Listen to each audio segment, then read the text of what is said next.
Welcome to the Tech Egg. Don't get scrambled. Enjoy the video. You start by opening the exact settings panel that controls gaming mode. Once there, locate the toggle, performance preset, or profile entry labeled gaming mode so you know what to change.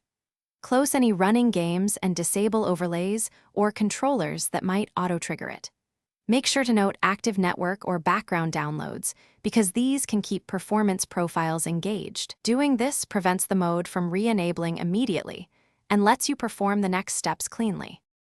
Now you disable gaming mode by flipping the toggle or switching to a balanced/standard profile.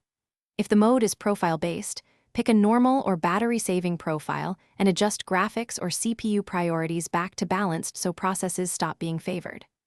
Once done, save those settings, and if changes seem not to apply, restart the Settings app or sign out and back in. This forces the system to reevaluate priorities. Make sure to verify that overlays and exclusive modes are cleared, so finish the process by rebooting your device so all services adopt the updated settings and any cached profile is cleared.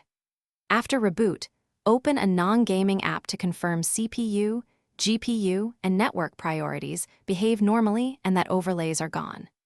If gaming mode returns or performance remains skewed, reset the profile to defaults or update device drivers and firmware, because old drivers often re-enable presets. As a final tip, if a factory reset is considered, backup settings first to avoid data loss. Thanks for watching. Consider subscribing if I helped unscramble your problems.